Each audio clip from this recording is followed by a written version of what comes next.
Journey చూసుకుంటే మేము మొదటి సినిమా నుంచి ఇప్పటివరకు జర్నీ చూసుకుంటే శ్రీ విష్ణు అంటే పలానా టైప్ అనేది ఆడియన్స్కి ఇదైపోయారు. మీరు కూడా ఆ కంటెంటే జనాలు చూస్తున్నారనే ఇదిలో ఉన్నారు. మీకు ఫైనల్గా ఏమనిపిస్తుంటుంది ఈ జర్నీలో? అది కంప్లీట్ టైమింగ్ అంటారు కదండి. మన టైమింగ్ కాదు, మనం ఈ డైలాగులు ఆ టైమింగ్ కాదు. ఒక్కనొక టైంలో ఒకలా చూసేవారు సినిమాల్ని, ఇప్పుడు ఒకలా చూస్తున్నారు. ఇది వరకు చాలా రోజులకి మారేది అది ప్యాటర్న్. ఇప్పుడు ఒక్క బ్లాక్ బస్టర్ వచ్చిందంటే ఒక 3-4 years అదే ప్యాటర్న్ ఫాలో అయ్యే అటు నుంచి వచ్చాం మనం. ఇప్పుడు అలా లేదండి. అది ఎప్పుడు ఎటు ఫ్లిప్ అవుతుంది అనేది అర్థం అవట్లేదు.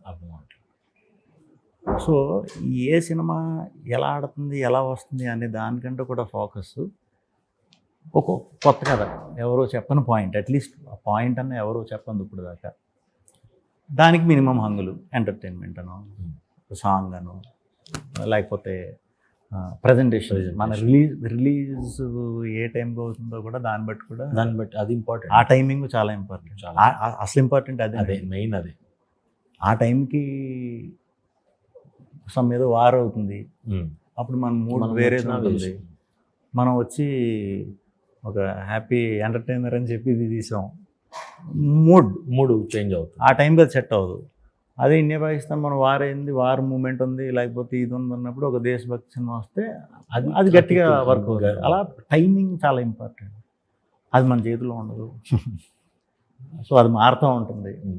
సో దాని గురించి ఎక్కువ ఆలోచించకుండా యూనిక్ పాయింట్లే పట్టుకుంటే, యూనిక్ పాయింట్ ఎప్పుడు తప్పు చేయదు. ఏమన్నా నెంబర్ల విషయంలో కొంచెం ఏమైనా అటు ఇటు అవ్వచ్చు, కానీ ఆ పేరు ఆ రెస్పెక్ట్ అయితే ఇస్తుంది. ఎప్పుడు యూనిక్ పాయింట్ చేసిన గుర్తుండిపోయే సినిమా అవుతుంది. అలాంటివి చేయడానికి ప్రయత్నించాలి. నేను అదే అబ్జర్వ్ చేస్తున్నా, నేను అదే ఫాలో అవుతాను. మీతో మీరే పోటీ ఎలా తప్పించుకున్నారు? అది ఎవరికి రాని సిచ్యువేషన్, అంటే ఈ మధ్యకాలంలో ఎవరికి రాలేదు. బట్ అంటే రావటం వరకు సిచ్యువేషన్ ఓకే. మనం అంటే ప్రతి సినిమాకి ఏదో నేర్చుకుంటాం కదా, కొత్త హ్యాండిల్ చేయడం నేర్చుకోవాలి, అలాగే అనుకున్నా. బట్ ఫస్ట్ డే పెద్ద ఏం అర్థం అవ్వలేదు నాకు. రెండో రోజు నుంచి ఒక ఆలోచిస్తాను, ఇప్పుడు ఎలా ప్రమోట్ చేయాలి, ఏం చేయాలి, దేని గురించి చెప్పాలి, ఏది నేను రెండు చెప్పినట్టు అవుతుంది. అది అంటే ఇది మొత్తానికి ఇది అవుతుంది. ఒకటి లాస్ అవుతా, ఒకరికి బ్యాడ్ అవుతా, ఏంటి సిచ్యువేషన్ ఎలా వచ్చింది ఏంటి ఊహించిన సిచ్యువేషన్ అనుకున్నా. బట్ ఇది లక్కీగా మాకు అందరూ కూర్చుని ఏది బెస్ట్ కింద చేస్తే బాగుంటుందని అందరూ డిస్కషన్ చేసి అప్పుడు ఆ టైంలో సపోర్ట్ చాలా బాగా ఇచ్చారు నాకు. ఇండస్ట్రీ ఇంకా అందరూ కూడా వాళ్ళే డీల్ చేశారు, నీట్గా సెటప్ చేసి టెన్షన్ నుంచి బయటపడేశారు. హ్యాపీ 100% టెన్షన్ రిలీఫ్ అయ్యారు. అవునవును. అది తెలియని టెన్షన్ అనేది, అది ఎవరికి చెప్పినా అర్థం అవుతుంది.